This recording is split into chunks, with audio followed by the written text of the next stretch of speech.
José Muñiz Mena, bienvenido, buenas tardes. Este Consejo Nacional de la Magistratura le va a otorgar 5 minutos para que usted haga una presentación libre, donde usted nos informará de sus credenciales académicas, su hoja de vida o cualquier otra información que usted considere pertinente para la evaluación que le hacemos hoy en día. Después de esa presentación, entonces, los consejeros tendremos la posibilidad de hacerle preguntas también concernientes a su evaluación, no sobrepasando los 15 minutos de tiempo. Así que gracias por venir, buenas tardes y mucha suerte. De acuerdo, muchísimas gracias. Muy buenas tardes, excelentísimo señor presidente de la República del Consejo Nacional de la Magistratura. Buenas tardes a los demás miembros que conforman este digno consejo. Mi nombre es Aldemaro José Muñiz Mena.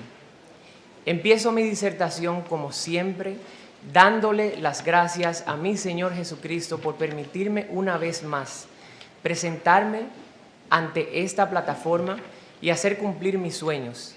Es a través de Él que he concretizado una carrera con servicio y dedicación y mediante un esfuerzo constante desde que iniciamos la carrera de Derecho. Soy egresado de la Pontificia Universidad Católica Madre y Maestra en el año 2003. Posteriormente, he realizado varios estudios de maestrías, 5 en total, 2 especialidades. La primera, maestría en Procedimiento Civil, posgrado en Procedimiento Civil, maestría en Derecho de la Administración del Estado, maestría en Tecnología Educativa, maestría en Derecho Judicial y la especialidad de Derecho Penal, Cuestiones Fundamentales de la Universidad de Buenos Aires. También estudiamos en la Universidad de Salamanca, España, titulándonos con la maestría de Administración del Derecho del Estado, concluyendo actualmente el doctorando en Derecho y Gobernanza Global. Respecto a mi experiencia práctica, entré al Poder Judicial de 18 años siendo archivista de la Corte Penal del Departamento Judicial de Santiago. Luego me ascendieron como secretario y finalmente, cuando gradué, fui a seguir mis estudios en el extranjero y al regresar concursé como aspirante de juez de paz en la Escuela Nacional de la Judicatura, superando el concurso de oposición. Han sido muchas las experiencias, colaboraciones, escritos respecto a investigaciones en el área del derecho constitucional, colaboraciones en la tecnología educativa con respecto al uso que se le debe dar a la tecnología en cuanto a la práctica docente, artículos publicados. En el 2013 fuimos beneficiados con un programa de la Embajada de los Estados Unidos para conocer el sistema de justicia de allí y así conocer lo que es el sistema del precedente, que aunque no tengamos un modelo netamente angloamericano, es una técnica que ya la República Dominicana decidió implementar con la creación del Tribunal Constitucional. Honorables miembros, ¿por qué hacer el cambio del Poder Judicial al Tribunal Constitucional? Dios ha puesto en mi corazón que hemos cumplido con una serie de requisitos y una visión global acerca de lo que está pasando en la actualidad a nivel mundial. Nuestros estudios nos han facilitado esas experiencias prácticas de otros tribunales, tanto europeos y de Sudamérica y de Estados Unidos, y tenemos muchísimas recomendaciones con nuestro accionar en caso de ser elegido. Estoy a su disposición en caso de que tengan cualquier pregunta que hacer en el día de hoy. Muchas gracias, doctor Aldemaro José Muñiz Mena. Ahora le pasamos la palabra a la magistrada Nancy Salcedo. Gracias, presidente. Buenas tardes, magistrado Aldemaro. Usted habló bienvenido. Gracias. Que usted hizo una maestría en tecnología y, bueno, tiene varias maestrías. Entonces, mi pregunta va por ahí. El importante aumento del uso de la tecnología, producto de la pandemia por el COVID, a su juicio, ¿ameritaría una cuarta generación de derechos fundamentales? ¿Qué usted opina sobre eso?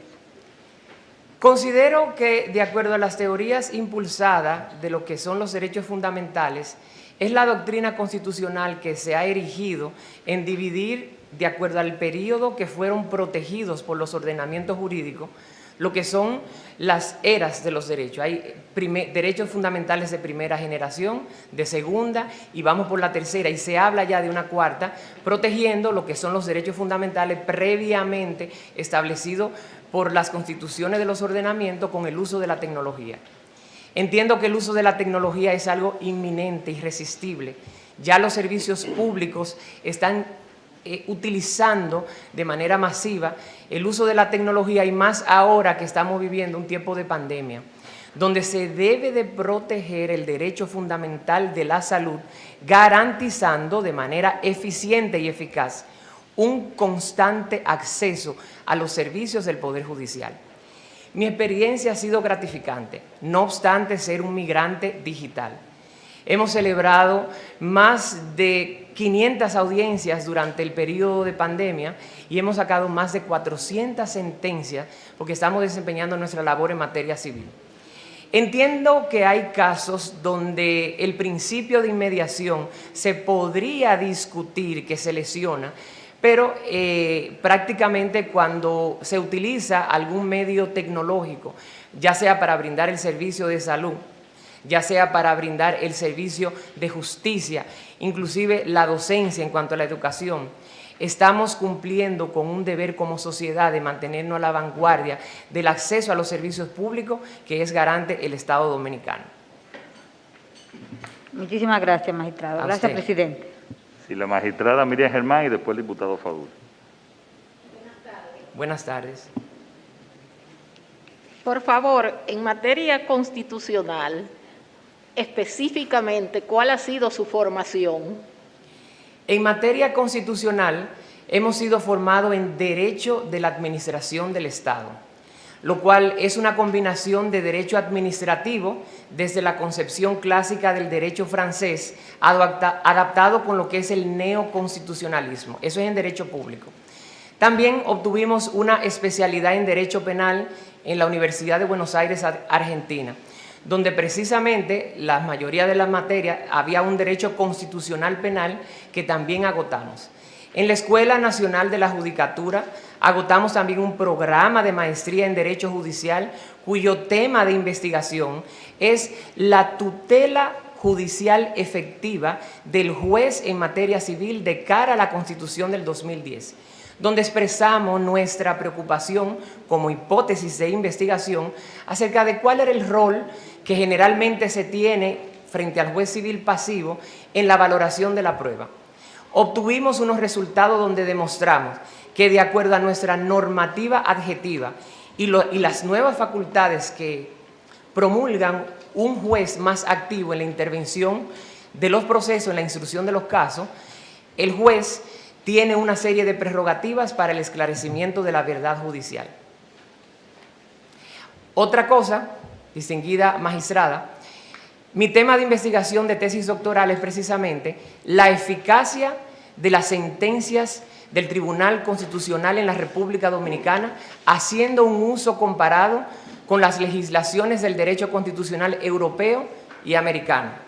Identificamos que uno de los grandes baches que está enfrentando el Tribunal Constitucional es precisamente la dificultad que tienen los ciudadanos en ejecutar sus decisiones. No obstante existir una unidad de seguimiento a la sentencia, hay otros tribunales constitucionales homólogos que ya tienen incluso una legislación que sanciona la inercia de la administración pública ante el dictado de una sentencia exhortativa por el Tribunal Constitucional. Gracias. Bien, le concedemos la palabra al diputado Víctor Fadul. Muchísimas gracias, señor presidente. Buenas tardes, Buenas tardes. ¿Cuál es el alcance de los derechos sociales y económicos? ¿Y cómo entiende usted que se garantiza una tutela efectiva de esos derechos cuando la obligación prestacional del Estado Dominicano no ha sido ejercida a cabalidad? Muchísimas gracias. Lo primero que debemos de tomar en cuenta al momento de ponderar la posible protección de un derecho fundamental es que si ese derecho pertenece a lo que es las abstenciones que deben tener el Estado, y de ahí es que se fijan una serie de garantías mínimas establecidas por el artículo 68 y 69 de la Constitución Dominicana. Así las cosas, el derecho que tiene el ciudadano a no ser detenido si no es por medio de una orden judicial o a menos que sea en flagrante delito, es una garantía de esa abstención que tiene el Estado para proteger la libertad de ese individuo. Ese derecho, cuando es conculcado, usted fácilmente puede judicializarlo, por ejemplo, por una acción de habeas corpus o por cualquiera de las actuaciones que establece el Código Procesal Penal. Sin embargo, hay una discusión constante impulsada por Carl Schmitt acerca de la naturaleza y el contenido del derecho fundamental cuando pertenece a la segunda generación. De acuerdo a la doctrina más dominante, estos derechos pertenecen a los que son prestacionales, que deben ser garantizados mediante políticas públicas promovidas por el Estado y garantizadas por el Poder Legislativo. Si bien es cierto, los tribunales del orden judicial no tienen una participación activa en la protección de esos derechos en el sentido, poniendo el ejemplo, una persona es desalojada de un puesto de trabajo porque el ayuntamiento descubrió que no tiene los permisos necesarios para ocupar la cosa pública, esa persona no puede ir a un tribunal directamente solicitando la restitución de su derecho al trabajo y a ganar un sueldo digno. Es a través de las políticas implementadas por el Poder Ejecutivo que estos derechos se van a garantizar. Sin embargo, el Tribunal Constitucional ha erigido una serie de decisiones, como es la protección al derecho de la educación, donde en ocasión a una revisión de un recurso de amparo, ordenó la restitución de un estudiante que había sido expulsado por falta de pago, alegando la institución que se estaban violando el principio de la libre empresa y el derecho al trabajo de los profesores al no percibir la remuneración como contraprestación de ese servicio brindado. El Tribunal Constitucional estableció que el sagrado derecho de la educación debe imponerse a lo que es el derecho al trabajo y a la empresa. Y así le seguiría diciendo una serie de decisiones donde el Tribunal Constitucional ha garantizado algún tipo de derecho de índole social y económico. Bueno, muchas gracias, doctor Aldemaro José Muñiz Mena. Muy buenas tardes y mucha suerte. Que Dios lo bendiga. Muchísimas gracias. Amén. A ustedes también. Damos paso al siguiente postulante de esta tarde. Nos acompaña Sergio Antonio Ortega.